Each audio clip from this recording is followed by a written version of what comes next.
Hello दोस्तों, नमस्कार। आप सभी का एक बार फिर से हार्दिक स्वागत है। बात कर रहे हैं 31 मार्च के फर्स्ट एडिटोरियल सेशन की। टाइटल आपको दिया है गुड नेबर्स। और ये मैं सेशन स्टार्ट करूँ उससे पहले बताना चाहूँगा कि एक कोर्स जो हमारी एप्लीकेशन पर चल रहा है ग्रामर का, वहाँ पर अभी टाइम और टेंस हम डिस्कस कर रहे हैं। 9 टॉपिक्स ऑलरेडी कंप्लीट हो चुके हैं। टॉपिक नंबर 10 ये चल रहा है और समय रहते आप इस कोर्स को बाई कर लें, क्योंकि यहाँ पर बहुत कुछ आपको मिलने वाला है। ग्रामर मिलेगी, साथ में हम वोकैब भी डिस्कस करते हुए चल रहे हैं। ठीक है, इसके अतिरिक्त अगर मैं बात करूं तो और भी बहुत सारे कोर्सेज आपको नजर आएंगे। एक बार ज़रूर से विजिट करें, एप्लीकेशन डाउनलोड कर लें। आशीष क्लासेस सीधा प्ले स्टोर से डाउनलोड किया जा सकता है या फिर डिस्क्रिप्शन में आपको लिंक भी मिलेगा। डिस्क्रिप्शन में टेलीग्राम का लिंक भी है, टेलीग्राम भी ज्वाइन करें, क्योंकि वहाँ पर अभी आपको एक सेशन चल रहा है हमारा एसपी बख्शी की एरर्स हम डिस्कस कर रहे हैं। 2 सेशंस वहाँ पे हो चुके हैं, मतलब 50 क्वेश्चंस हम डिस्कस कर चुके हैं। ठीक है, नेक्स्ट सेशन आएगा, तीसरी एक्सरसाइज हम डिस्कस करेंगे, उसका पीडीएफ जो है वहीं पर आपको मिलेगा, तो वो ज़रूर से ज्वाइन करके आप रखें। आइए स्टार्ट करें। गुड नेबर्स नाम से ये आर्टिकल है और भारत और बांग्लादेश के बीच संबंधों को लेकर आर्टिकल है। बांग्लादेश, भारत के प्रधानमंत्री अभी गए हुए हैं विजिट पर, तो उसी को लेकर ही लिखा गया आर्टिकल है। तो ज़्यादा कुछ यहाँ पर बहुत कुछ नहीं देखने को मिलेगा, मतलब ठीक है वो कैब मिलेगी, लेकिन इतना कुछ वो कैब नहीं है। ईजी लैंग्वेज है, ज़्यादा कोई मुश्किल भी नहीं है, बस आप एंड तक देखें और हर एक बात को नोट करते चलें। चलिए स्टार्ट करें। गुड नेबर्स का मतलब हो गया अच्छे पड़ोसी। तो क्या कहना चाहता है? Prime minister Narendra Modi visit. ये जो आपको नजर आ रहा है ना अंडरलाइंड पार्ट, ये सब सब्जेक्ट हैं। ठीक है, इसकी वर्ब मैं बताऊंगा, जो भी इंपॉर्टेंट वर्ड होगा उसके बारे में डिस्कशन करेंगे। एक बात याद रखें कि विजिट जो शब्द है, ये जो शब्द होता है विजिट, इस विजिट के बारे में बता दूं आपको कि विजिट अगर आपको दे रखा हो नाउन के रूप में, विजिट अगर आपको दे रखा हो नाउन के रूप में, तो इसके साथ में प्रेपोजिशन हम क्या लगाते हैं? टू। और विजिट अगर दे रखा हो आपको वर्ब के रूप में, तो इसके साथ हम प्रेपोजिशन नहीं लगाते हैं। इसका कारण ये होता है कि विजिट जो है वो एक ट्रांजिटिव वर्ब होगी और उसके बाद में आपको ऑब्जेक्ट मिल जाएगा, तो इसके लिए आपको आवश्यकता नहीं पड़ती प्रिपरेशन लगाने। प्रिपरेशन लगाओगे तो उसका भी ऑब्जेक्ट आपको चाहिएगा, जो वहाँ पर नहीं मिलता है। ठीक है, तो कह रहा है कि प्रधानमंत्री नरेंद्र मोदी का जो विजिट रहा, कहाँ का? बांग्लादेश का। चूंकि अपोस्ट्रोफे के बाद था तो ये नाउन था, इस कारण से टू लगा हुआ है। बांग्लादेश का विजिट टू कमेमोरेट, ये जो होता है इसका मतलब यहाँ पे है सेलिब्रेट। क्या मतलब है? सेलिब्रेट, मनाने के लिए। वैसे किसी के संस्मरण को कमेमोरेट बोलते हैं, याद करने को कमेमोरेट बोलते हैं, रिमेंबर, लेकिन यहाँ पे सेलिब्रेट। सेलिब्रेट क्या करने गए थे? 50वीं वर्षगांठ किसकी? The war of liberation. War of liberation का मतलब है ये है मुक्ति संग्राम जो है। ठीक है, मतलब युद्ध मुक्ति संग्राम कह सकते हो। तो वॉर का मतलब युद्ध, ऑफ का मतलब का के या की, लिबरेशन का मतलब होता है मुक्ति। तो लिबरेशन और वॉर ऑफ लिबरेशन जो है उसके 50 साल यहाँ पे पूरे हुए, उसको सेलिब्रेट करने के लिए गए। एंड द सेंटेनरी, ये जो शब्द है ये 100वीं वर्षगांठ को बोलते हैं, जो हर 100 साल में हो उसे बोलते हैं सेंटेनरी। तो ये centenary year of Sheikh Mujibur Rahman, ये भी इनको सेलिब्रेट करना था। ये मतलब शेख मुजीबुर रहमान जो है, जैसे भारत के राष्ट्रपिता महात्मा गांधी है, वैसे ही बांग्लादेश के राष्ट्रपिता इनको कहा गया है, शेख मुजीबुर रहमान को। इनके 100वीं जन्म शताब्दी थी, है ना, तो इसलिए इसको सेलिब्रेट करने के लिए भी गए। एंड हिज मीटिंग्स, 2 सब्जेक्ट हैं, तो ये विजिट मतलब इनका विजिट, और दूसरा उनकी जो मीटिंग्स हुई किसके साथ में? प्रधानमंत्री शेख हसीना, ये बांग्लादेश के प्रधानमंत्री हैं। एक बात याद रखें कि प्राइम मिनिस्टर, प्रेसिडेंट, इनके बाद में अगर जो व्यक्ति उस पर बना हुआ है, इनकम्बेंट है, उसका नाम दे रखा हो तो हम दे नहीं लगाते हैं। यही कारण है कि प्राइम मिनिस्टर से पहले दे का प्रयोग नहीं है, क्योंकि यहाँ पर नाम दे रखा शेख हसीना। अगर ये नाम नहीं होता, सीधा प्राइम मिनिस्टर होता, तो दे लगाते। शोकेस्ड, तो इन दोनों चीज़ों ने मिलकर, एक तो इनका विजिट रहा बांग्लादेश का, दूसरा इनकी मुलाकात रही प्रधानमंत्री शेख हसीना के साथ, इन चीज़ों ने शोकेस किया। शोकेस का मतलब दिखाया, ठीक है, डिस्प्ले किया। क्या किया?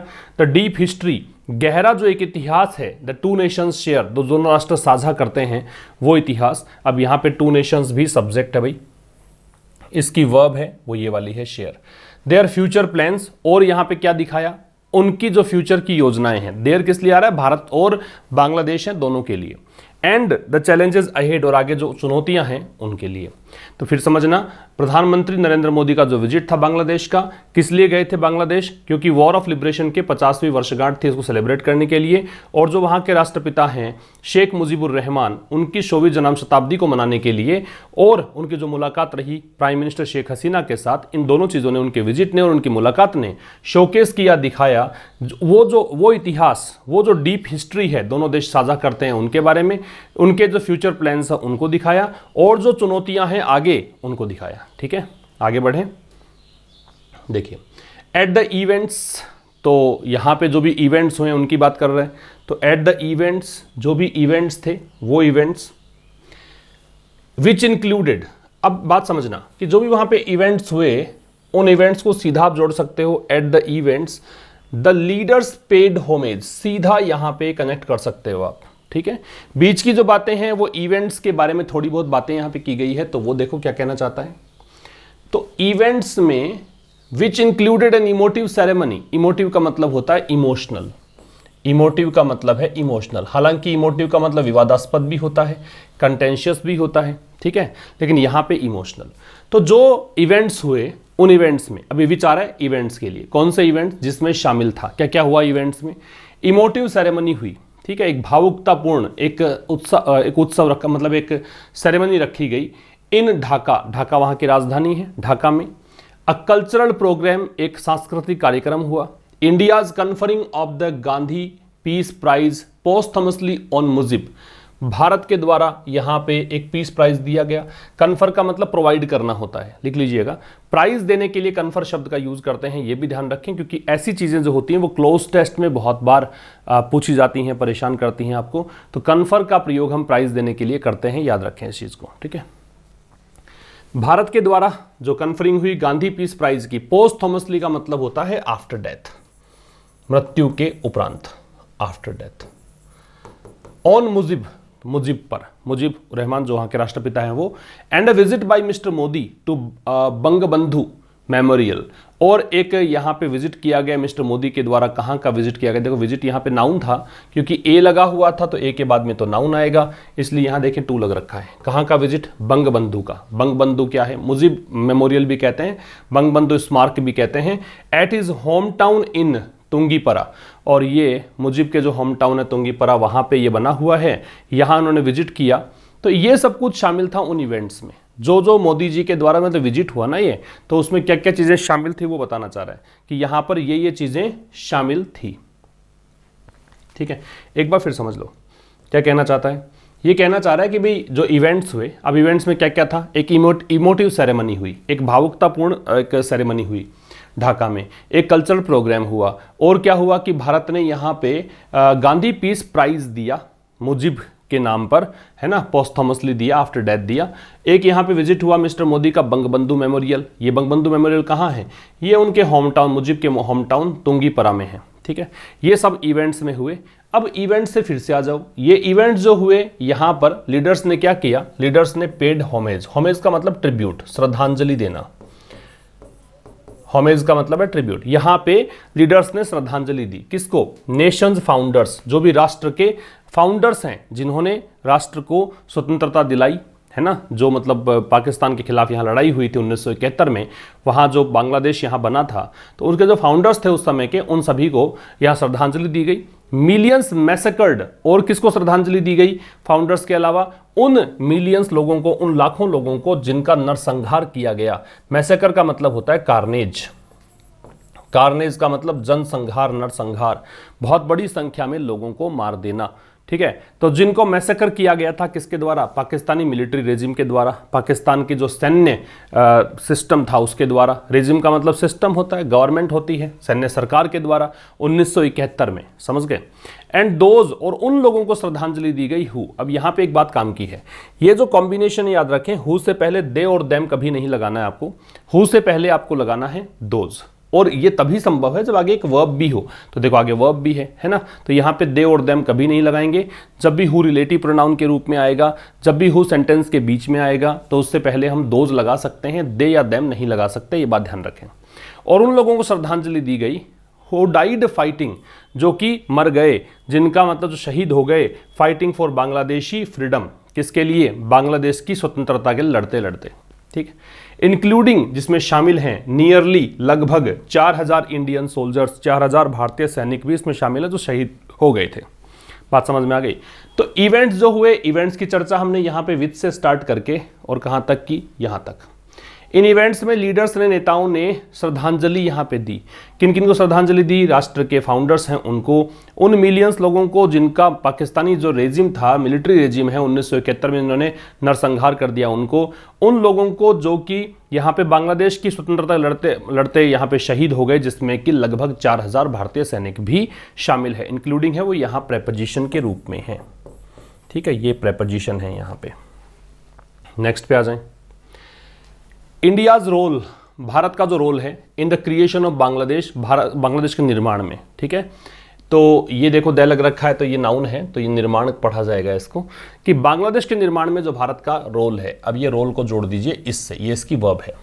वॉज हाईलाइटेड, इसको हाईलाइट किया गया, इसको दर्शाया गया, किसके द्वारा? बाय मिस हसीना। देखो, जो भी महिला हो और सेलिब्रिटी हो उसके नाम से पहले ऑनरिफिक वर्ड के रूप में मिस का प्रयोग करते हैं, मिस या मिसेज नहीं लगाते हैं। समझना आ रही बात? यहाँ पे मैरिड हो या अनमैरिड हो से फर्क नहीं पड़ेगा, सेलिब्रिटी है, महिला है, तो उसके लिए MS मिज लगाते हैं। तो मिस हसीना के द्वारा बांग्लादेश के निर्माण में भारत का जो रोल था उसको हाईलाइट किया गया, मतलब बताया गया भाषणों में। एज शी थैंक्ड, और कैसे बताया गया? जब उन्होंने धन्यवाद दिया भारत का, तो शी के बाद में थैंक्ड इसकी वर्ब है। भारत को धन्यवाद दिया किसके लिए? इट्स एड, एड का मतलब यहाँ पे है हेल्प, तो भारत की सहायता के लिए। एंड लेटर, और उसके बाद में, लेटर यहाँ पे टाइम में बाद के लिए आ रहा है। इसका जो अगर आप एंटोनिम करते तो अर्लियर होता, इसका एंटोनिम होता अर्लियर। ये टाइम में पहले के लिए आता है, ये टाइम में बाद के लिए आता है। और बाद में फॉर प्रोवाइडिंग हर शेल्टर, ये हर आ रहा है इंडिया के लिए। ठीक है, और यहाँ पे सॉरी यार शेख हसीना के लिए। और फिर किसके लिए धन्यवाद दिया? कि उनको भारत ने शेल्टर दिया, शरण दी। कब? When members of her family, जब उनके परिवार के सदस्य, शेख हसीना के परिवार के सदस्य जो थे, इंक्लूडिंग हर फादर, जिसमें कि उनके पिता मुजीब भी शामिल थे, वर असैसिनेटेड, जब उनको असैसिनेट कर दिया गया। असैसिनेट का मतलब होता है राजनीतिक कारणों से हत्या कर देना।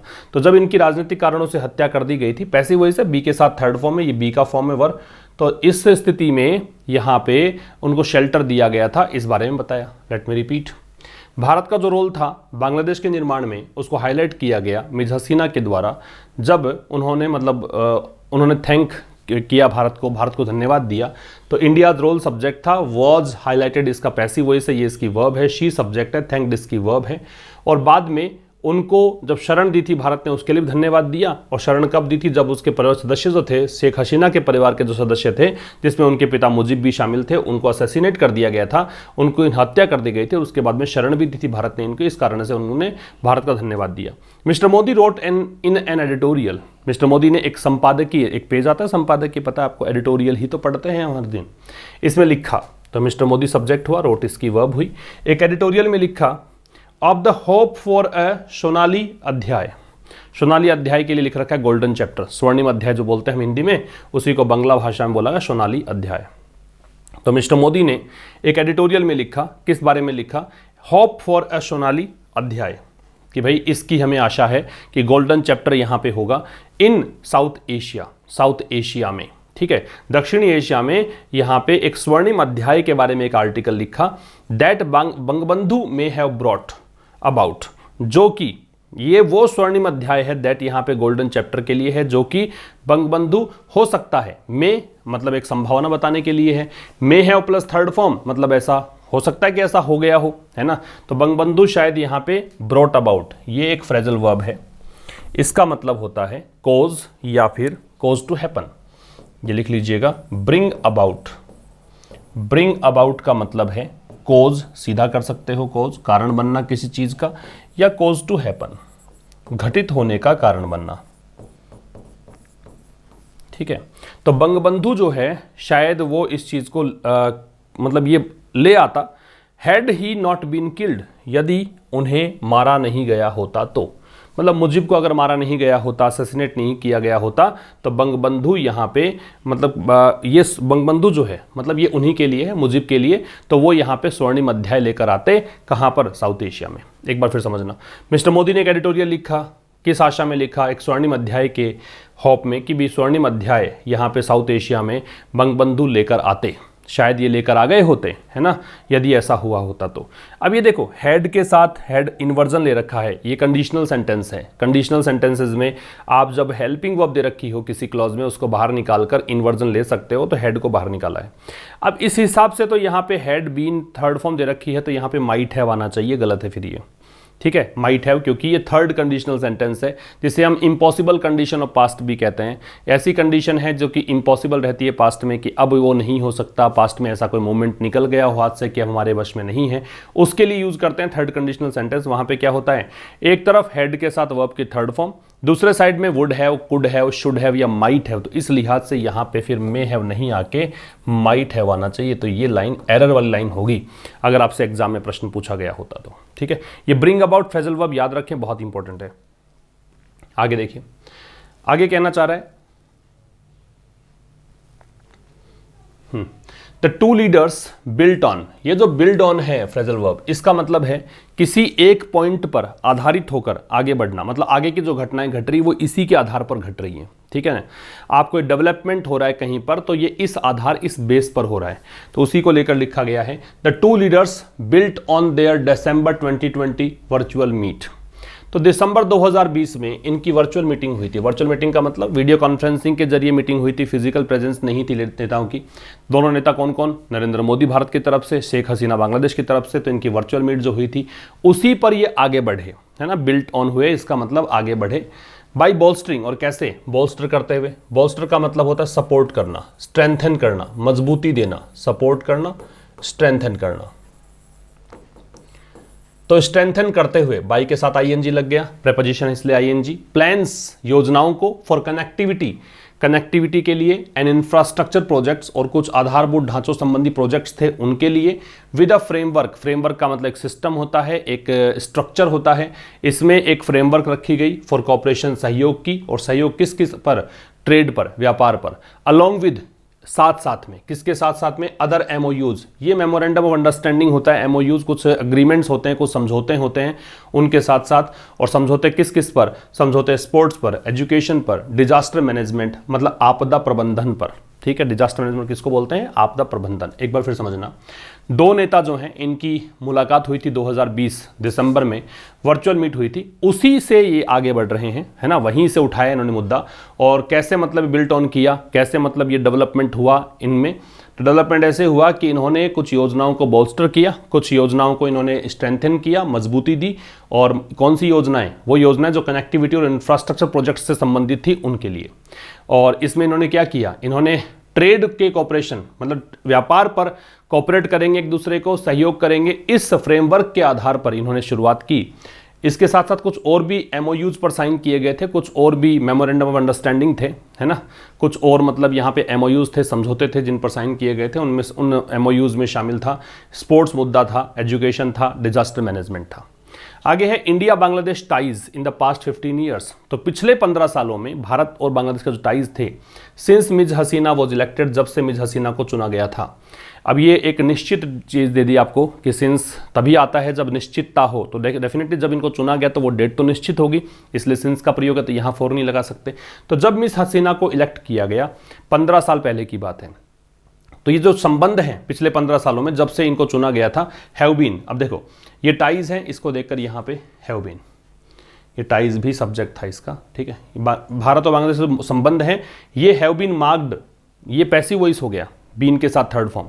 तो इनको मार्क किया गया है by new areas of cooperation, मतलब इसमें इन संबंधों में क्या नई चीज दिखाई दी, इन नई चीज दिखाई दी नए एरियाज कॉपरेशन के, कुछ सहयोग के नए क्षेत्र, एंड एन एबिलिटी, और एक योग्यता to resolve specific differences.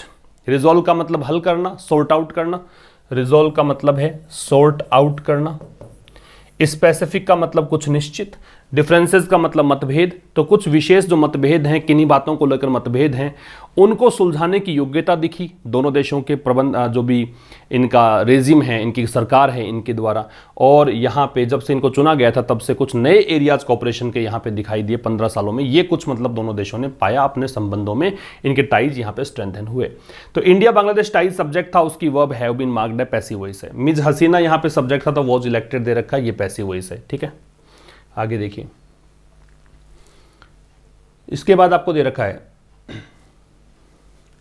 Miss हसीनाज decision, miss हसीना का जो डिसीजन है, निर्णय है, बिगिनिंग 2009, शुरुआत 2009 से कर लीजिए। तो 2009 से शुरू कर लीजिए। इनका जो डिसीजन था, डिसीजन क्या था, तो shut down anti India terror camps, कि भी भारत के खिलाफ जो आतंकवादी गतिविधियों को अंजाम देने वाले आतंकी जो कैंप्स चल रहे थे उनको बंद करने का निर्णय। टू हैंड ओवर का मतलब सौंपना होता है, nearly 2 dozen of India's most wanted, भारत ने जो मोस्ट वांटेड की सूची रिलीज कर रखी थी कि हमें ये आतंकी चाहिए, तो उनमें लगभग 2 दर्जन आतंकियों को भारत को सौंपने का निर्णय।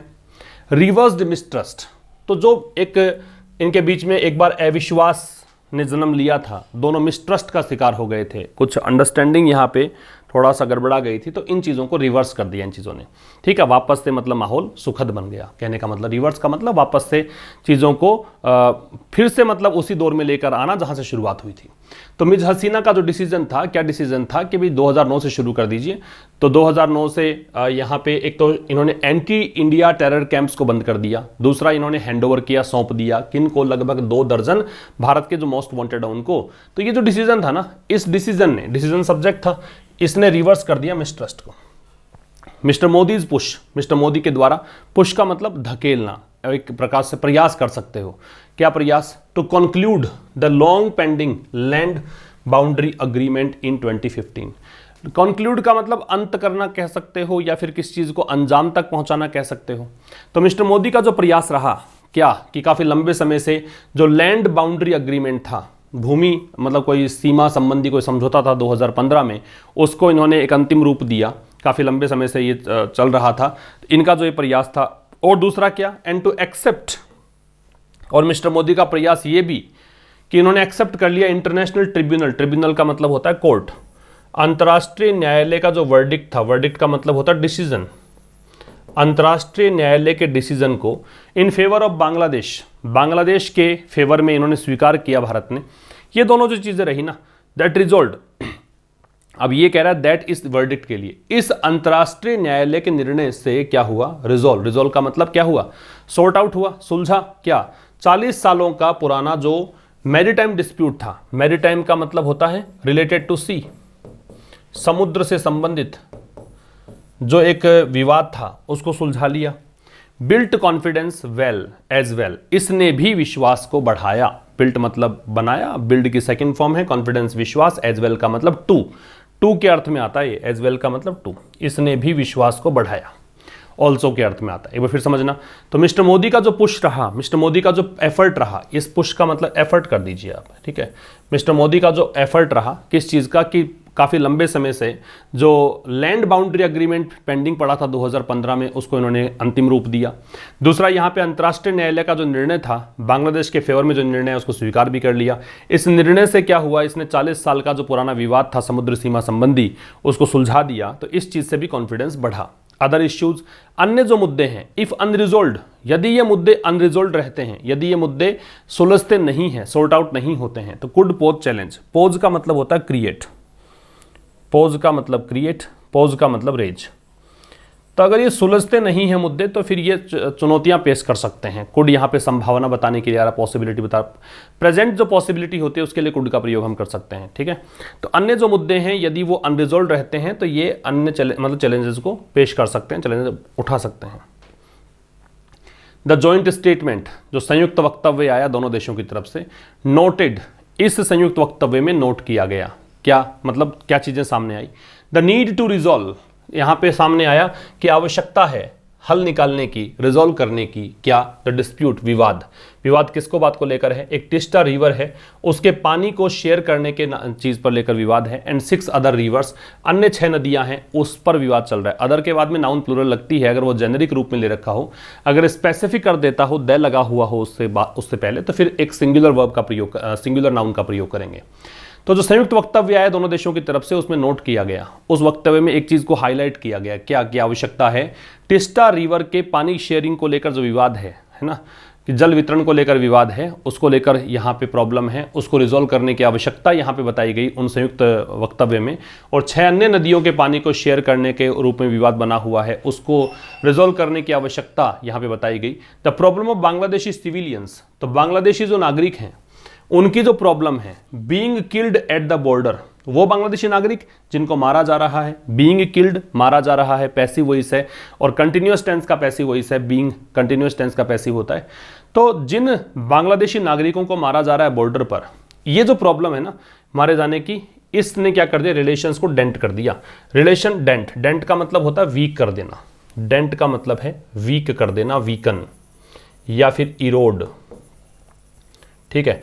तो इसने रिलेशंस को क्या कर दिया है, इसने रिलेशंस को थोड़ा कमजोर कर दिया है।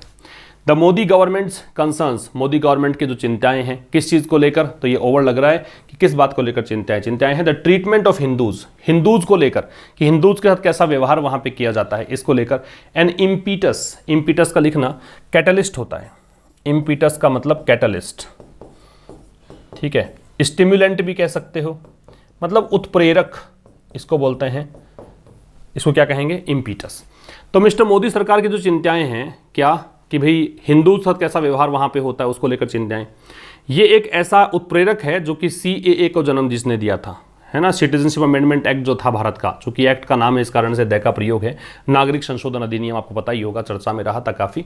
तो इसके लिए उत्प्रेरक का काम किया था इसने कि बांग्लादेश में या पड़ोसी देशों के अंदर हिंदुओं के साथ कैसा व्यवहार वहां पे होता है, इस चीज को लेकर वर हाईलाइटेड। तो ये जो कंसर्न्स थी, इन कंसर्न्स को हाईलाइट किया गया, मतलब इनको उजागर किया गया।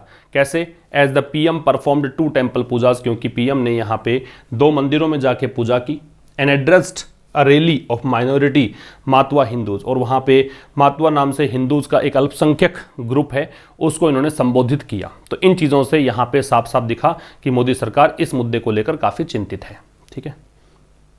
इससे आगे देखो, the visits raised eyebrows in India. अब ये रेज आईब्रो का मतलब है गुस्सा दिलाना, था ना, मतलब रेज मतलब उठाना, आईब्रो का मतलब भौहें जो आईब्रोज होती हैं, तो इसका मतलब है किसी को परेशान कर देना, अनॉय कर देना, चिढ़ा देना, अनॉय कर सकते हो, इरिटेट कर सकते हो, ठीक है। तो ये जो विजिट्स हुए, ये जो मतलब प्रधानमंत्री मोदी जी ने बांग्लादेश में जाके मंदिरों में पूजा की, है ना, या फिर माइनॉरिटी को यहाँ पे संबोधित किया, तो ये जो विजिट्स हुए ना, इन्होंने भारत के अंदर भी बोहें तान दी, मीन्स यहाँ पे चिढ़ा दिया लोगों को। एज द टुक प्लेस, क्योंकि ये विजिट्स तब हुए जब even as West Bengal went to vote, जब वेस्ट बंगाल जो है वहाँ पे वोटिंग चल रही है, वहाँ चुनाव हुए हैं, चुनाव हो रहे हैं, और उस समय ये विजिट करने के लिए गए। बट इट बिकेम क्लियर, लेकिन ये बात स्पष्ट हो गई कि they will have repercussions. Repercussion का मतलब होता है क्या, रिपरकशन का मतलब होता है परिणाम। आप इसके लिए कॉन्सिक्वेंस, मतलब एक नेगेटिव परिणाम के लिए यूज करते हैं इसको, नकारात्मक परिणाम होता है उसके लिए, बैड रिजल्ट कह सकते हो।